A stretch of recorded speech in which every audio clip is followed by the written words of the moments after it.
श्री गणेशाय नमः। जय हो सरस्वती माँ की, जय हो गुरु महाराज की। ज्योतिर्लिंग घुष्पेश्वर महादेव के प्रादुर्भाव की कथा। देवगिरी पर्वत पर एक सुधर्मा नाम के ब्राह्मण रहते थे और उनकी सुधेहा नाम की पत्नी थी। सुधर्मा और सुधेहा दोनों ही शिव भक्त थे और सुधर्मा बड़े ही पुण्यात्मा थे और उनके बहुत से शिष्य भी थे और वो अग्निहोत्र भी किया करते थे और वो बहुत धनी भी थे। इतना सब कुछ होने के बाद भी उन दोनों के पुत्र नहीं था। इस पर सुधर्मा को तो कोई अफ़सोस नहीं था।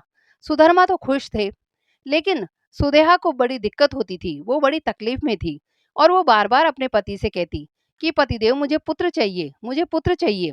सुधर्मा उनको कई बार ज्ञान भरी कथाएँ सुनाकर उन्हें समझाती कि प्रिया अपने किस्मत में पुत्र नहीं है, लेकिन वो इस बात को समझने को तैयार नहीं हुई। तब उन्होंने एक बार कोई उपाय भी किया, लेकिन वो उपाय सफल नहीं हुआ। और सुदेहा को आसपास के अड़ोस-पड़ोस के और उसकी सखी सहेलियाँ ताना मारा करती थी। इससे वो बहुत दुखी थी।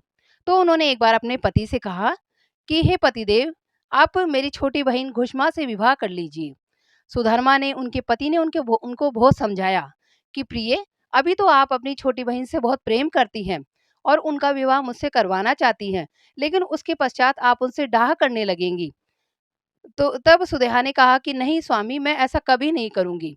और उन्होंने अपने पति को अपनी छोटी बहन से घुष्मा से विवाह करने के लिए राज़ी कर लिया। सुधर्मा ने सुदेहा की छोटी बहन घुष्मा से विवाह कर लिया। उसके पश्चात घुष्मा अपनी बड़ी बहन की दासी की भांति सेवा करती और उनकी आज्ञा से ही वो प्रातःकाल शिवजी के 108 पार्थिव शिवलिंग बनाती और उनकी पूजा करती और सरोवर में उनका विसर्जन करती। इस तरह भगवान शिव की उन पे कृपा हुई और घुष्मा के एक पुत्र हुआ। पुत्र धीरे-धीरे बड़ा होने लगा। तब तक तो सुधेया उनसे प्रेम करती थी, लेकिन जब घुष्मा के पुत्र का विवाह हो गया, बहू घर में आ गई, तब सुदेहा अपनी बहन से डाह करने लगी, ईर्ष्या करने लगी और एक दिन सुदेहा की बुद्धि भ्रष्ट हो गई और उन्होंने रात में जो घुष्मा का पुत्र था, उनके सोते हुए की पलंग पर उनकी हत्या कर दी। उनके टुकड़े-टुकड़े कर दिए उन्होंने और उन टुकड़ों को इकट्ठा करके और जिस सरोवर में वो घुष्मा पार्थिव शिवलिंग बहाया करती थी, उसी सरोवर में उन्होंने बहा दिया।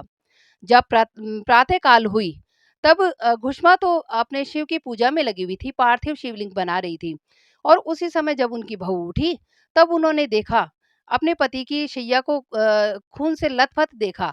तब उन्होंने अपनी सासू माँ से आके कहा कि, "हे सासू माँ, आपके पुत्र कहाँ हैं? उनकी शैया रक्त से भीगी हुई है और कुछ टुकड़े दृष्टिगोचर हो रहे हैं। आपके पुत्र कहाँ हैं?" इतना सुन के घुष्मा ने जब तक पार्थिव शिवलिंग की पूजा नहीं कर ली, अपने नित्य कर्म को पूरा नहीं किया, तब तक उन्होंने कोई ध्यान नहीं दिया। ना तो उनको इस बात का दुःख हुआ और ना ही उनको कोई आपत्ति हुई। उन्होंने ये सोचा कि जिन्होंने मुझे ये पुत्र दिया है, उन्होंने ही उसको ले लिया। जिस तरह माला बनाने वाला फूलों को गूँथता है, उसी तरह वो उसको अलग भी कर देता है। और सुदेहा भी जब उन्होंने सुना, तो मन में तो वो हर्षित थी, खुश थी, लेकिन बाहर से उन्होंने दुखी होने का दिखावा किया और वो भी कहने लगी कि हाय मैं मारी गई, मेरा पुत्र कहाँ गया, मेरा पुत्र कहाँ गया? इस तरह वो भी रुदन करने लगी। जब सुधर्मा और घुष्मा दोनों ने अपना नित्य कर्म पूरा कर लिया, उसके पश्चात घुष्मा माँ जब सरोवर में पार्थिव शिवलिंगों को बहाने जा रही थी, विसर्जन करने जा रही थी, उस समय उनके मन में ना हर्ष था, ना दुःख था अपने पुत्र को खोने का। और जब वो विसर्जन करके जब लौटने लगी, तो उन्हें अपना पुत्र जीवित दिखाई दिया। पर उस पुत्र को देखकर भी घुष्मा माँ के मन में ना हर्ष हुआ, ना दुःख हुआ और वो बिल्कुल शांत चित्त खड़ी रही। तब भगवान ने साक्षात उनको दर्शन दिए और कहा कि हे घुष्मा, देख, ये तेरा पुत्र जीवित है और इसे तेरी बहन सुदेहा ने, जो कि बड़ी ही दुष्टा है, उन्होंने तेरे साथ छल किया और इसे मार डाला। तू कहे तो मैं उसे अभी त्रिशूल से मार डालूँ, अभी उसको दंड दूँ।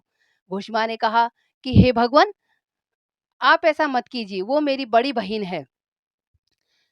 आप उसके साथ ऐसा मत कीजिए और आपके दर्शन से तो सारे पाप नष्ट हो जाते हैं। ऐसा सुनकर शिव और भी प्रसन्न हुए और उनके विकार शून्य स्वभाव को देखकर उन्होंने कहा कि हे घुष्मा, आज मैं आप पर बहुत प्रसन्न हूँ, आप मुझसे वर मांगिए। तब उन्होंने कहा कि भगवान, आप यदि प्रसन्न हैं और मुझे वर देना चाहते हैं, तो आप लोगों के कल्याण के लिए यहाँ शिवालय में स्थिर हो जाइए, इसमें समाहित हो जाइए। तब उन्होंने भगवान ने और भगवन आपकी ख्याति मेरे ही नाम से हो। तब भगवान ने कहा कि हे घुष्मा ऐसा ही होगा और वो उस दिन से घुष्मेश्वर महादेव के नाम से प्रसिद्ध हो गए। और उन्होंने कहा कि इस सरोवर में जिसमें आपने शिवलिंग पार्थिव शिवलिंग का विसर्जन किया है, ये सरोवर आज से शिवलिंगों का आश्रय बन गया, आलय बन गया, इसलिए शिवालय नाम से प्रसिद्ध होगा।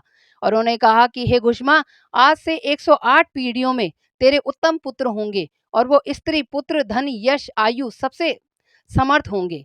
इतना वर दे कि भगवान वहाँ से अंतर्ध्यान हो गए और घुष्मा, सुधर्मा और सुदेहा तीनों ने भगवान की परिक्रमा की और फिर खुशी-खुशी रहने लगे। बोल घुश्मेश्वर महादेव की जय हो।